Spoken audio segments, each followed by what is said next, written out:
everyone. I'm Kara Minowie. This is Shill Point Today for the weekend of March 7th, 8th, and 9th. On today's show, doctors Carol Clark and Sue Stranahan discuss the physical, emotional, and spiritual aspects of being a successful single person. But first, a few notes about this weekend's activities. On Saturday, we have an iPhone and iPad class of a different kind. Our own Dan Philgreen will discuss how the iPhone serves as a replacement for many gadgets you used to have to buy separately. For example, did you know the iPhone is the best guitar tuner ever made? That's just the tip of the iceberg. Learn more at the Information Forum with Dan Philgreen this Saturday at 10 a.m. in the Grand Cypress Room. All are welcome. And then, it's spring break season when Southwest Florida welcomes college students from all over the country. Here at Shill Point, we have two groups that are performing just for us. Franklin and Marshall College in Lancaster, Pennsylvania, is sending their chamber choir to perform at the Village Church this Sunday morning at 10:15 a.m. and also Monday night in the Grand Cypress Room at 6:30 p.m. Come to one or both of these free performances. And Wheaton College in Wheaton, Illinois is bringing their entire choir for a full-length performance as part of the church's Season of Praise concert series. The Wheaton College Choir performs Wednesday at 7:15 p.m. in the Village Church, so get your tickets today. Also, next week, we have an academy class from the ladies that Terry Colath calls her three favorite doctors, Nancy Spencer, Sue Stranahan, and Carol Clark. This semester, their focus is on living successfully single, which statistically makes up 50% of Americans. Learn how to be a positive single in both body, mind, and spirit at this academy class Tuesday at 1:15 p.m. in the Social Center on the island.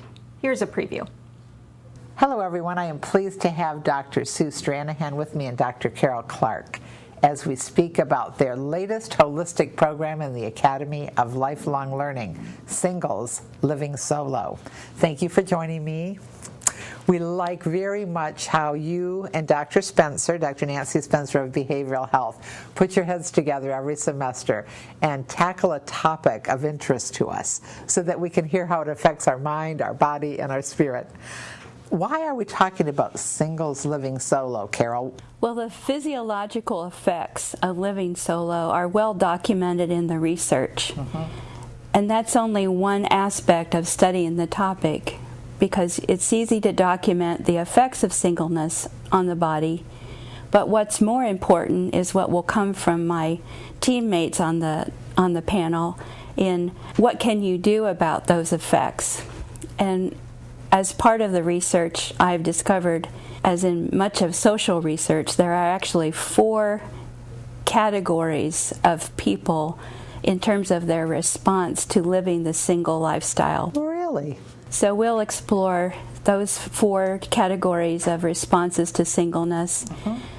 And I'll review the physiological effects of singleness, but more importantly, we'll study the strategies for looking at all of the information in the normal curve of research, because there are times when you're only interested in the significant research, but in this topic, we're interested in all of the information, not just what comes out as significant.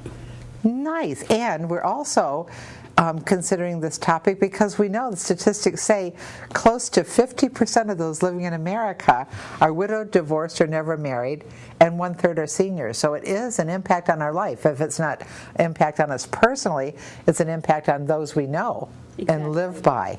So if Nancy Spencer were here with us, looking from the behavioral health point of view, she'd probably talk a lot about attitude and making choices, because overcoming physiological effects in the body is an awful lot about the mind and the spirit. So I'm going to be relying on my teammates for this one. And they never let you down. Right. And another teammate, Dr. Sue Stranahan. Sue, we always end these programs with you, and you always wrap up for us so beautifully the spiritual aspect of singles living solo. It occurs to me that that's how we come into this world, and that's how we leave it. I would concur with Carol that when we approach the topic of singleness, whether single or married, a lot depends on mindset. And from my view, I think mindset depends on our spirituality and what informs our spirituality. So for this topic, I plan to approach it from a Judeo-Christian perspective, since that's the most common worldview that we have at Shell Point, and also it happens to be my own. So what do the Holy Scriptures tell us about a single lifestyle? And there's some very exciting things in terms of the advantages, the disadvantages, and how one can use a state of single living to the best advantage. We couldn't ask for more. I just never miss an opportunity to thank you on behalf of our entire community, not just for what you do in your day jobs, but for the time you put in behind the scenes to bring us these holistic approaches in the Academy of Lifelong Learning. We're very grateful. We've learned so much, and we look forward to this one. It's a privilege. Thank you, Terry. Thank you.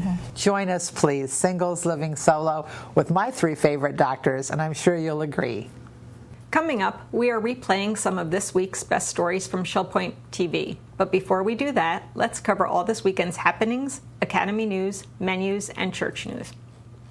Welcome to the weekend edition of Shell Point TV. My name is Leslie Brandt, and I'm here with Bev Chanley, and we are here to tell you what's going on for Friday, Saturday, and Sunday. We're going to start with Friday, March 7th at 8 o'clock with the men's match play doubles tennis at the tennis courts. 8:15, Stamp Ministry in the Stamp Room on the Island. 8:30 is the Marketplace. It goes until 11:30 in the Administration Courtyard. 9:30, the Susie Q's going downtown Fort Myers for lunch. Sign up is required. 10 o'clock is Canasta in the game room at the Woodlands. Also at 10 o'clock is men's match play doubles tennis at the tennis courts. 10:15, Inquiring Minds in the Manatee Room. 11 o'clock is the Boston Red Sox game. Court pickups start at 11 on the Island, 11:10 at the Woodlands, and 11:20 at Eagles Preserve. Sign up is required. 12:30, the Mixed Progressive Bridge in the game room at the Woodlands. 1 o'clock is the Diabetes Group appointment in the Social Center on the Island. 1:15, table tennis in the Tarpon Room. Also at 1:15 is Quilters in the Osprey Room on the Island. 1:30, the Model Train Room is at the Train Room, open for tours until 3:30. 1:30 is the Vespers in the Community Room at the Arbor. 2 o'clock, Bid Euchre in the Stable Room at the Woodlands. 2:45, Great Decisions in the Manatee Room on the Island. Vespers will also be at 2:45 in the Community Room at King's Crown. And we're going to end Friday with game night at 6:45 in the Resident Activity Center. Now here's Bev to tell everyone the Saturday activities. We're going to start out Saturday morning at 8 o'clock with the round-robin doubles tennis being played at the Woodlands Tennis Courts. 9 o'clock's the time pickleball will be played at the pickleball court. 9:30, the women's doubles tennis will be down at the Woodlands Tennis Courts. We'll move to 9:45, where duplicate bridge will be held in the Manatee Room on the Island. At 10 o'clock, the information forum will be held in the Grand Cypress Room. At 10:15, those model yachts will be sailing at the Garden Apartment Pond. We're going to jump to the afternoon, where chess is played in the Library Lounge of the Resident Activity Center. Also at 1:15, we have table tennis. That'll be in the Tarpon Room. 2 o'clock, we have our Saturday DVD, The Last Ride, in the Grand Cypress Room at the Woodlands. Now, if you want to do some basic line dancing, they'll be at 3:15 in the Health Club. We're going to jump all the way to 6:30 with Duplicate Bridge. That's played in the Manatee Room. Then 6:45, we have the Symphony Pop series going off to the Barbara B. Mann. Court pickups begin on the Island at 6:45, 6:55 for the Woodlands, 7:05 for Eagles Preserve. We have a 7 o'clock Saturday DVD, The Last Ride in the Grand Cypress Room. And that concludes Saturday's activities. And here's Leslie for your Sunday lineup. Thank you, Bev. Well, Sunday we're going to start, actually it's daylight saving time ends, so mark your calendars. We're going to start early at 9 o'clock with the Christian Life Studies in the game room. 9:15 is also the Christian Life Studies in the Village Church. 10:15, morning worship at the Village Church. It is also broadcasted live on Shell Point TV, Channel 12. 1:30 is the Mixed Golf League, the Shell Point Golf Club. 3:15 is the Ballroom Line Dancing for Beginners in the Health Club on the island. And we're going to end the weekend at 6:15, the evening service at the Village Church on the island. Thank you for tuning in with us today. We hope you have a great weekend, and we'll see you back here on Monday morning. Hello, I'm Terry Kolath with your Academy information for the weekend. On Friday at 9:15, Adobe Photoshop Elements continues in the Computer Teaching Center on the island. At 10 o'clock, iPhone, iPod Touch, and iPad digital photography will be taught in the Sable Room at the Woodlands. Along with our series classes that continue into next week, we also have a new class on Tuesday, March 11th. It is Singles Living Solo, our holistic class presented by Dr. Carol Clark of our Medical Center, Dr. Sue Stranahan of our Spiritual Services Department, and Dr. Nancy Spencer from our Behavioral Health Department. Menus for your weekend. In the Crystal Room, the Crystal Platter on Friday is salmon cakes with steamed broccoli and roasted sweet potato. The dinner special is the seafood buffet for $15.95, and the soup of the day is split pea. In the Island Cafe for lunch on Friday, enjoy the Captain's Seafood Basket with coleslaw and fries for $7.25. The dinner special is Chef's Choice for $8.25. Dinner specials in the Palm Grill on Friday are lamb chops for $22.95 or stuffed shrimp for $14.95. On Saturday, the Crystal Room is closed. In the Island Cafe for lunch on Saturday, enjoy Italian sausage with peppers, onions, and chips for $7.25. The dinner special is lasagna with garlic bread and spinach souffle for $8.25. Dinner specials in the Palm Grill on Saturday are prime rib for $19.95 or veal marengo for $15.95. On Sunday, the Crystal Room features its Sunday brunch for $17.50. In the Island Cafe for lunch on Sunday, the special is Meat Lovers Scramble with home fries for $7.25. The dinner special is Chef's Choice for $8.25. And the Palm Grill is closed on Sundays. All menus are available 24 hours a day at www.shellpoint.net. Hi, I'm Randy Woods, and I'm here today with Pastor Andy as we anticipate the weekend, and it's March, and it's the second week, which means it's spring break, and the students are coming. They are indeed. I've already recognized the way this community sort of changes during particular times of the year. In some respects, it's like my experience at the university when you knew the students were back.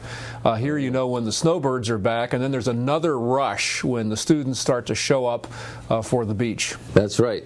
And students coming, visiting family and friends, but particularly the college students who are coming to share in music ministry. And this Sunday, we look forward to having the students from Franklin and Marshall College, from Pennsylvania.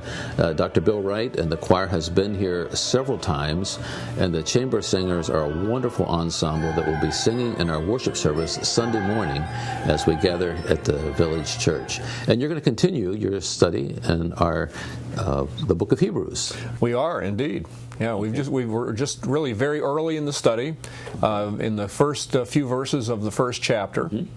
And we learned last week that the way the author establishes the superiority of Christ over everything is by virtue of comparisons. There's a number of comparisons in which Jesus is shown to be superior to this, that, or the other thing, and that's what most of the book is about. But in this particular verse, verse 3, a comparison is made not to something else but to God. And now Jesus is shown to be equal with God. Okay. And so as a result, it's one of the great passages that shows the deity of Jesus. So he's compared with the prophets, he's compared with the priesthood on other occasions, shown to be superior to them, compared to the angels, superior to the angels.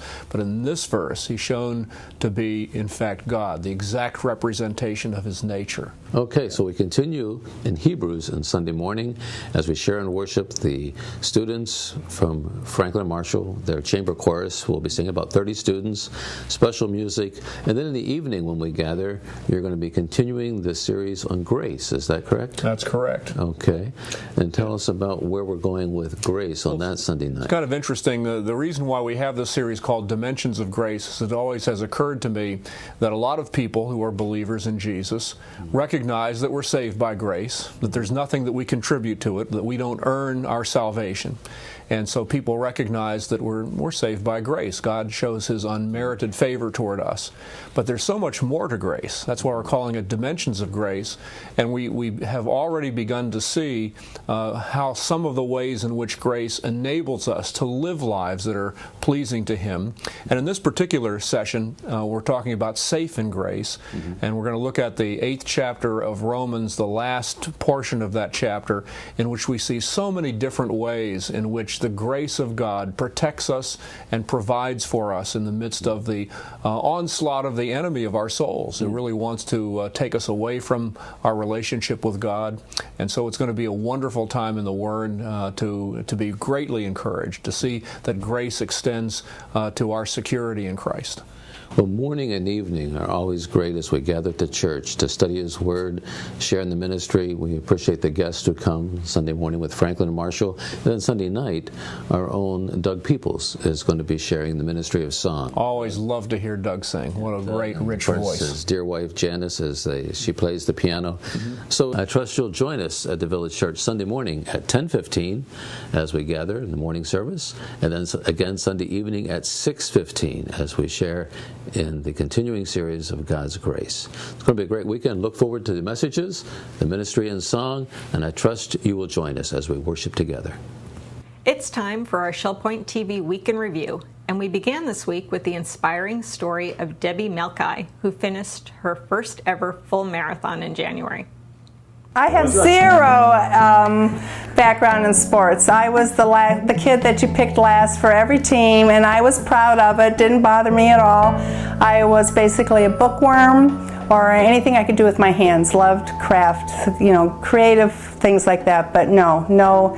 My some activity was chasing toddlers around for years and years and years.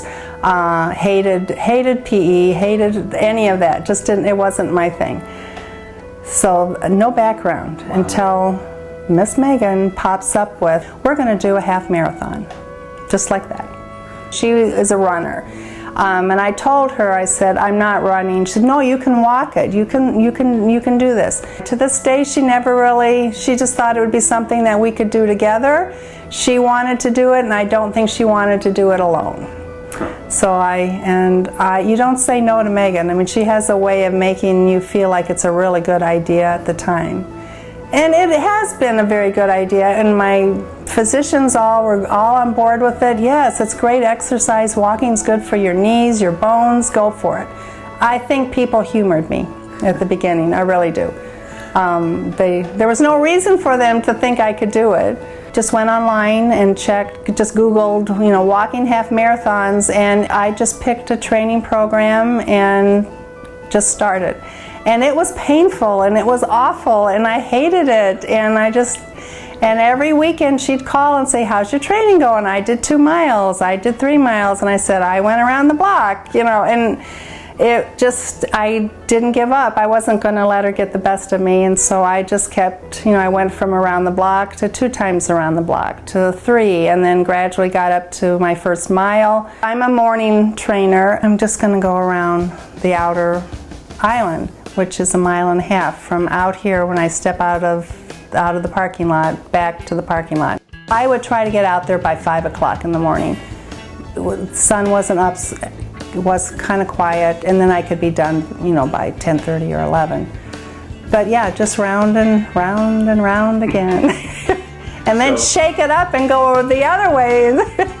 By the time I was doing 15 miles, which kept me out there a long time, people were waving to me out their windows or whatever, or sometimes they would stop and ask me, what are you doing? Why are you doing this? You make a commitment to yourself, and I just didn't want to let myself down, and I knew if I could get through this training, I really thought I could do it.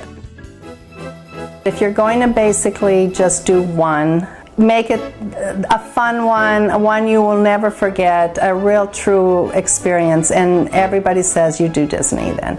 Megan calls and says, you know, if we're going to, we already can do halves. We've done many of those. If you're going to do the full, why don't we just do the Goofy? And I said, Megan, you're nuts. And she said, no, I think we can do it. We got there and I felt strong in terms of my training. Things have been going really well. So I thought, okay, it's now or never. Disney, because they want to get the bulk of the race over before the parks open, they provide you with transportation from your hotel to the start of the race, which is just outside of Epcot. You have to be on either the monorail or the buses by 3 o'clock in the morning to get to your staging area. So you have to get up at about 2 to get ready. Then at 4 o'clock they move you into the corrals. Everybody is in a corral based on anticipated length of time till 5:30 when the races start.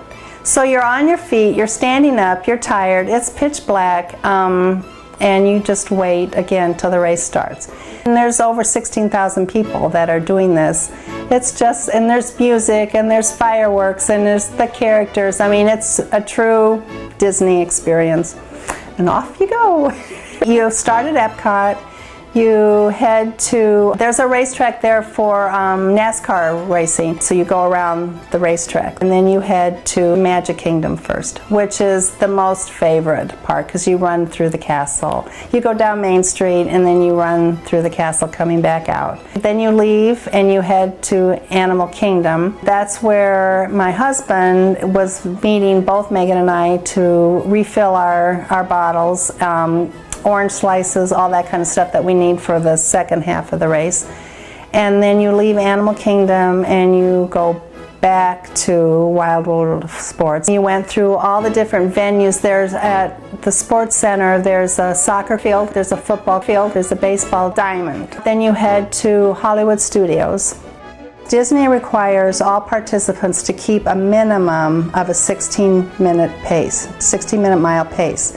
And in order to do that, this group of ladies, they have really cute little Disney balloons and everything, and they keep a 60-minute mile pace. They don't stop, they just go 60-minute mile paces. So the goal is, as a participant, you don't want to be behind those balloon ladies. If you see them, you know you better be stepping up the pace. So did you ever see them? I never saw them. My pace, I usually go between 14.5 and 15-minute miles, and that I can do for 26.2 miles, which is the marathon. The last few miles, I was pretty pumped. I thought, okay, you know, this is good. You're gonna do okay. I wasn't exhausted yet. I felt like I was right on point. My pacing was going well. Nothing hurt. I was just getting tired, you know, but nothing hurt to the point where, you know, I was concerned I was going to make it. But for me, once I turned into Epcot, I thought to myself all of a sudden, my tears kind of welled up, and I thought, you did this. You really did it, because no matter what happens now, if you have to crawl across that finish line, you have done your first marathon. And it was incredible. It really was. Everybody cheers for everybody. It's just, you know, total strangers will say to you, I'm a stranger to you, but boy, I'm really proud of you, you know, so it's a special experience, yeah. I had a great time. No worries, just like, I really did this. Good for you. So that was good. Looking back, I probably was thinking that maybe she wasn't really serious, maybe it's not going to happen, but I took it seriously, and I think we kind of just encouraged each other, you know, with, well, I went 4 miles today, how did you do, you know, whatever. I don't know, I just think maybe I was at a point in my life where I didn't have small children to worry about, and, you know, I still was working full-time, but it just seemed like the right time that I could do something just for myself that the kids would think, wow, Mom's crazy, but, you know, she did something really pretty neat. And they're very, very, very proud of me. I think they're shocked, but proud. There are many, many people in their 70s, 80s that participate in these events, and you don't have to run it. You don't have to. You can just do it. Start with a 3K or a 5. I mean, it doesn't have to be 26 miles. Go as far as you can, as strong as you can, because really if I can do it, anybody, you just have to have the determination. You have to set a strong commitment. The training is critical. So you can't just let that alarm go off at 5 in the morning and say, oh, not today. No, it's a very regimented schedule to get this in without injury. So you just have to be determined, and I encourage anybody to give it a try. Anybody can do it.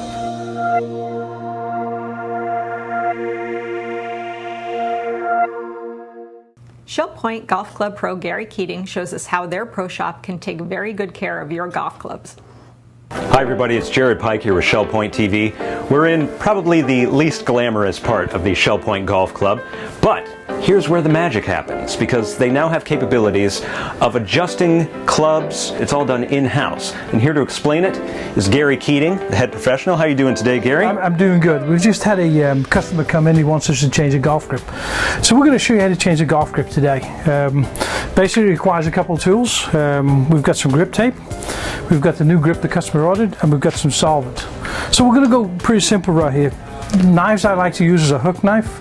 It's a shingle blade. So we're just going to actually cut the old grip off. It doesn't take much effort. The grip comes off. Just cut it once or twice. So we're going to peel the grip back.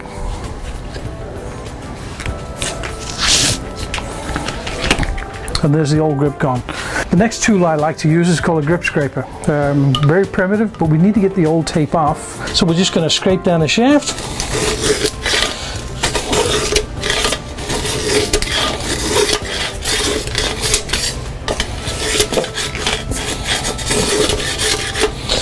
And as you can see, it didn't take long. So we're going to cut a piece of tape about 8-9 inches long. Okay. The most important thing right now is to make sure that we actually overhang the tape an inch over the top. Okay. So it's two-sided grip tape. We want to make sure the tape is on nice and even. There's no ruffles. We're going to take the top of the tape and we'll just pinch it together. Okay. Now this club is ready to receive its grip. When we put the grip on, we want to make sure that we get the grip nice and wet, okay? The customer we want right now, he wants a full chord grip. If you're hitting the golf ball to the right, the bigger the grip is going to slow the hands down. It impacts, so the club actually, or the ball should actually go to the right of the intended target. So we're going to put this grip on right now. So as you can see, this is mineral spirits odorless. We're just going to fill it up. Making sure we've got plenty of solvents in there. And what I personally like to do is allow the solvent to roll up and down, get on the inside of the grips. Now what we're trying to do here at Shell Point is kind of keep everything nice and clean. So we're just going to insert this in the bottle right here. We're going to pour the solvent down. So the solvent goes down the side of the grip. Okay. Here comes a little tricky for some people. We're just going to hold it, flip it on, line the grip up, and we have a grip done. Okay. Now, what we need to do, take one of the... What's the next step here? The next thing is to make sure two things. Well, what we do is we wipe all the solvent away, okay, and then we align the grip up to the hands of the player. So what we're going to do, as you can see, we've got a lambkin grip right here. So we're just going to twist it round, making sure that when the club sits down at the address position, and as you can see, we're on perfect right now. Okay. So there's the grip. So this is a service that people can bring in their clubs that need adjusting, yes, and they all be done right here at Shell Point. What other kinds of adjustments can you make? Okay, this machine you're sitting right here, this is what we call a loft and lie machine. What we want when we play golf is we want the golf club, as it makes contact to the ground, we want it to actually touch here. If the club comes in and the toe is touching the ground, the golf ball is going to go way to the right of the intended target. If the heel comes in first, basically you're going to hit it left.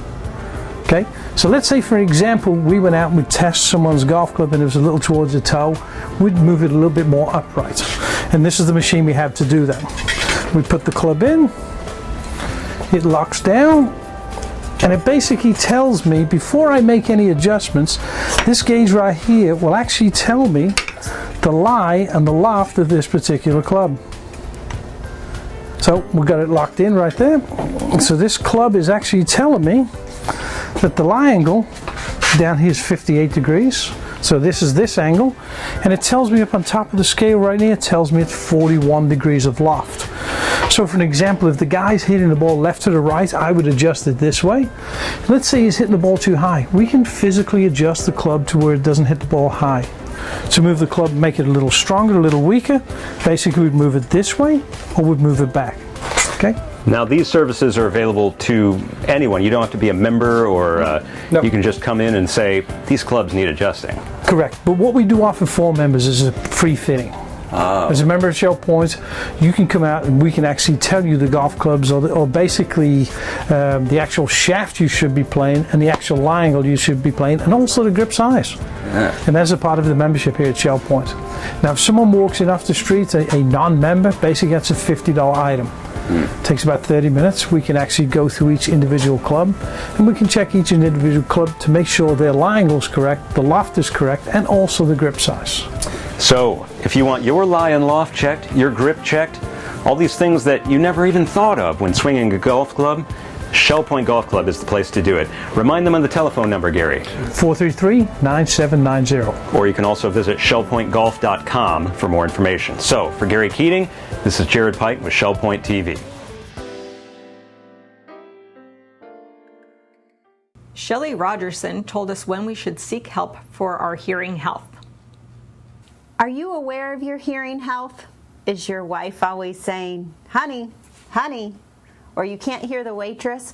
Well, this will be an important presentation for you. It will take place on Wednesday, March 12th at 10:15 a.m. in the Social Center, and it will be with Shelley Rogerson from Bell Tone Hearing talking about your hearing aid options. So, Shelley, how do you know it's time for a hearing aid?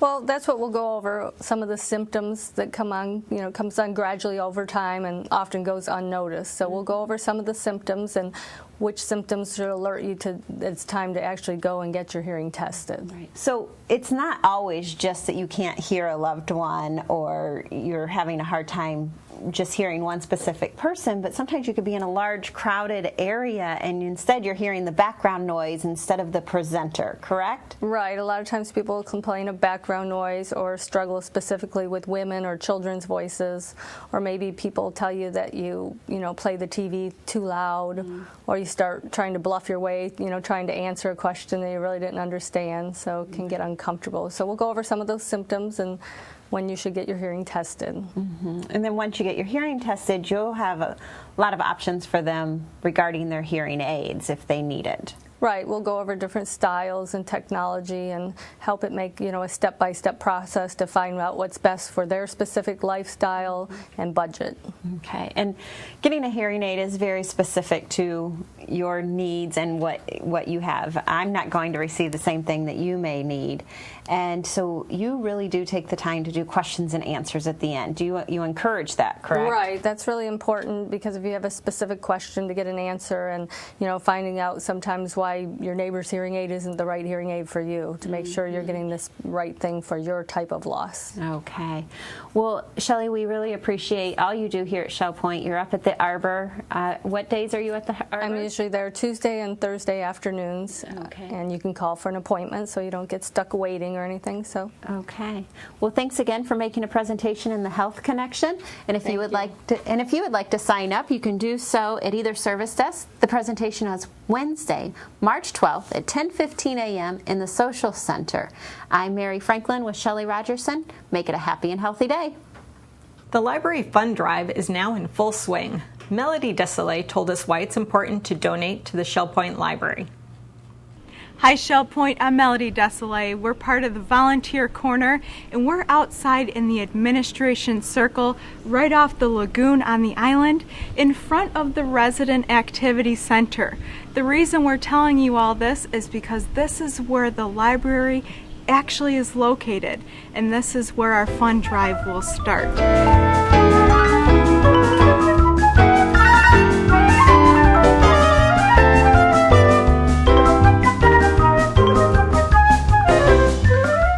Well, Shell Point, after that short walk, we made it into the library, which is located in the Resident Activity Center. Now, Marilyn, tell us the purpose of this little TV segment. Why are we here today?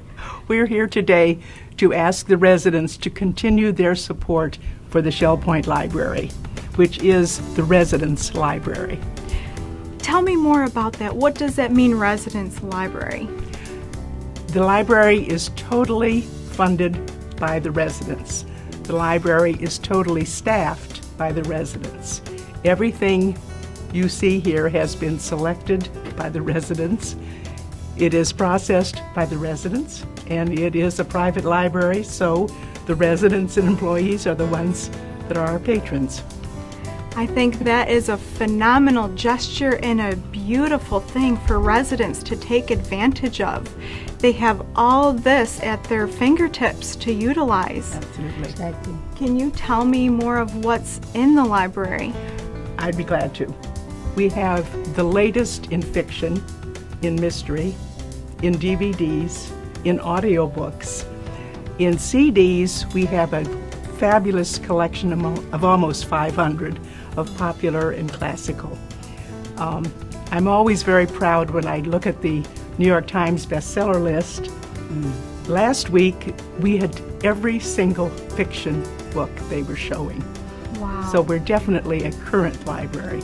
Now, Marilyn, you had briefly mentioned that it's run by residents, and you said there's a committee that chooses the selection of what's in the library. There's residents who check out the material for people who are borrowing. Linda, can you tell me what that number is of volunteer hours from 2013 alone? I can tell you 11,500 hours, and the volunteers who work the desk are dedicated. Going a little bit more into this fund drive, really essentially, what does this do? What do donations do for the library? The donations are our only support for the library. They are the funds that we use all year round to purchase the books, the DVDs, the audiobooks. So any contribution is very important to maintaining, getting the best of the best. You had even mentioned before that some of the releases haven't even been put in stores yet. That's correct. And we have them in stock. We have them the minute they are released to DVD. If the committee has decided it's something appropriate for Shell Point, we have it. You can't beat that, and this is a private library really funded by you all. So if you're a patron of the library, or if you're interested in coming to the library and utilizing all their wonderful books, audiobooks, CDs, DVDs, please feel free to do so. I'll tell you, the volunteers are wonderful. They'll treat you just like your family, and you will have a wonderful experience. So please participate in the Library Fund Drive. It takes place from March 5th through the 19th. You can contribute via internal mail. You can go to either service desk, whether it's on the island or at the Woodlands. Again, March 5th through the 19th. But please feel free to take advantage of the library all year round and continue support. Thank you for joining us. Have a wonderful day.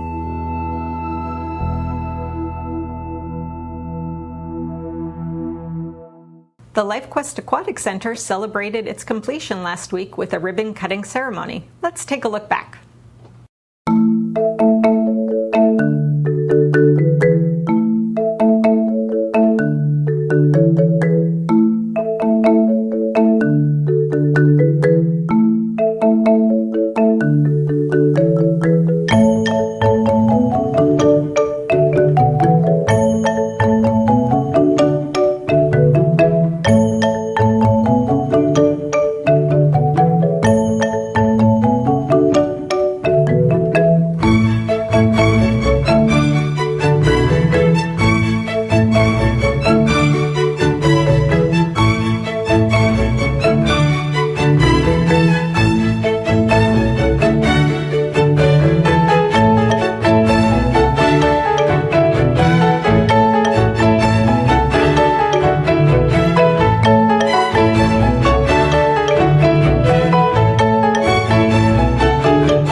The Shell Point Photo Contest is now accepting entries. Let's learn more about this year's show. Hi, I'm Dottie Morrison, and I'm here with Herb Sklar and John Ippenson, and we're here to talk about this year's Shell Point Photo Contest and Show. It's about to begin. Hey Herb, I think the people would like to know what really makes a good photo to put in a contest. It's really hard when I have dozens of photos to pick the right ones. Okay, let me give you a couple of tips. The first thing, or the biggest mistake people make, they don't read the rules, and they end up trying to put a picture of their pet into the scenic category, and it's not going to work. Right. So you need to take a moment to read the rules. The next thing is, don't pick a picture that you love and has sentimental value to you, because that necessarily is not the greatest artistic picture you have. You have to divorce yourself from it, and I know it might be a great memory or a picture of somebody you care about, but you need to look at it very coldly and say, you know, is this a beautiful photograph? Is the lighting beautiful? Is it cropped right? And just detach yourself from that. And focus is important too, right? If the picture is out of focus, it's not going to win anything. It's just not. It has to be in focus. Right. Not all of it, but certainly, you know, the key parts.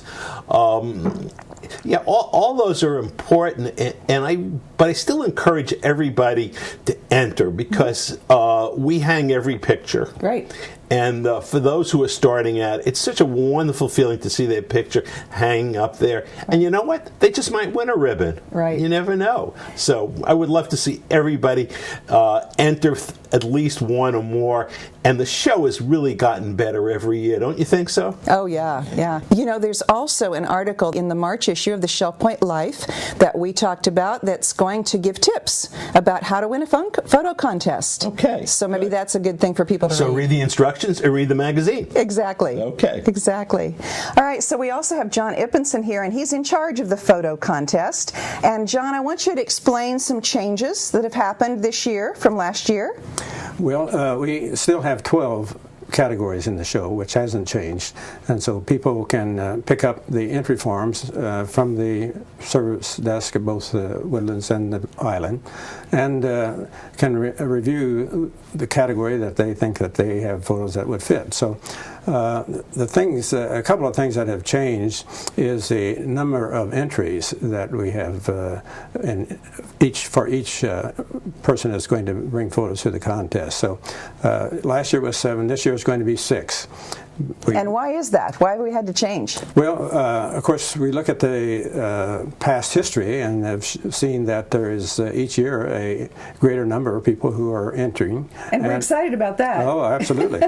And so, last year we had 289 pictures. Wow. And we had almost 60 different exhibitors. Wow, isn't that great? So, this was just an effort to make sure that anyone who wants to enter is not denied that opportunity. Okay, so I can enter 6 photos, and in each category I'm limited to how many?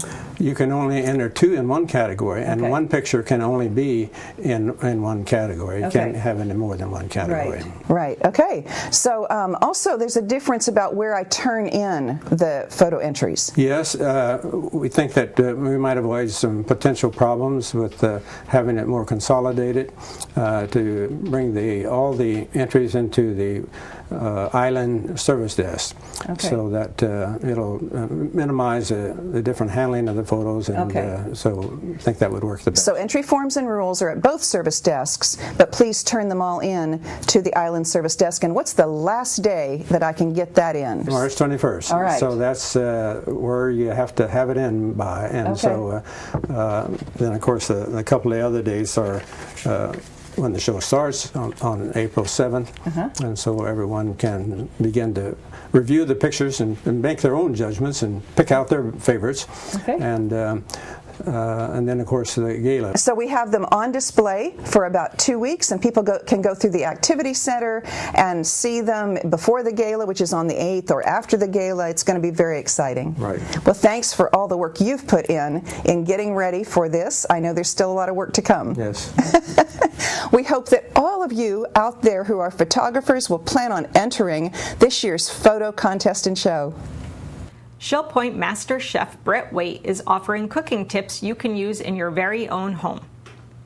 Do you enjoy watching the Food Network or all of those chef competitions on television? Well, you want to sign up for this program, which is Shell Point Master Chef at Home. And we have our very own Master Chef, Brett Waite, and our Assistant of Hospitality here, Linda Rakos. And they're going to be talking to you on Thursday, March 13th at 2:15 in the Social Center. And their event is all based around National Nutrition Month. Correct, Linda? That's right, Mary. And every year we do a number of displays and educational events for National Nutrition Month. And this year it's about enjoying the taste of healthy eating. So we thought it would be a fun thing to do for our residents who may have downsized their kitchens when they possibly moved into Shell Point, and maybe some folks who are cooking for one. And we want them to be master chefs at home. So we're going to give them a lot of suggestions for how to have some tasty treats in their pantry or their refrigerator that they can whip up a great, tasty, healthy, inexpensive meal whenever they need it. So Brett's going to help them with that. Good, and you'll have samples that day. We will indeed. And there's this misconception that healthy food has to be expensive. Absolutely not. And, what do you suggest? Well, I mean, first, what do you like? Mm-hmm. Chicken is always an affordable option. Some frozen fishes are a good option as well. Mm-hmm. And there's less is more when it comes to some of the finer cooking, when you only need 2 or 3, maybe 4 components to make a nice dish. Some pasta, a fish fillet, a little garlic butter or olive oil, and fresh lemon. I mean, the presentation and the flavors is what makes the dish. Right. And for cooking for one, a lot of times you can cook that base, but change it up every night with the sides or with the different pasta, whole wheat pasta or so forth. And Linda has it in the program as well, repurposing some foods that if you do make 2 or 3 chicken breasts, that just because you had it as a chicken breast one night, it couldn't be a chicken salad the next day or made into a sandwich. Or put it into a nice healthy soup, a vegetable omelet. soup. All right. Well, this is going to be great information as we all change. We always need 1 or 2 more great recipes at our hand, right? Sure. And think about going shopping a little bit differently and what food to have in the pantry ready to go so we can make the healthy options. Right? I know it's harder to say, oh, now I got to go to the grocery store. But if it's right there, sure, you'll make it. All right. Well, if you would like to sign up for this program, do so at either service desk. Once again, it's on Thursday, March 13th at 2:15 in the Social Center. Have a happy and healthy day.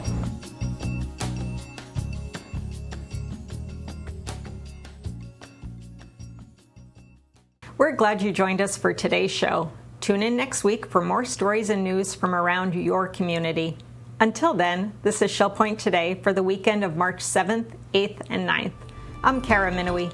From all of us here at Shell Point TV, we hope you have a great weekend, and we'll see you again on Monday.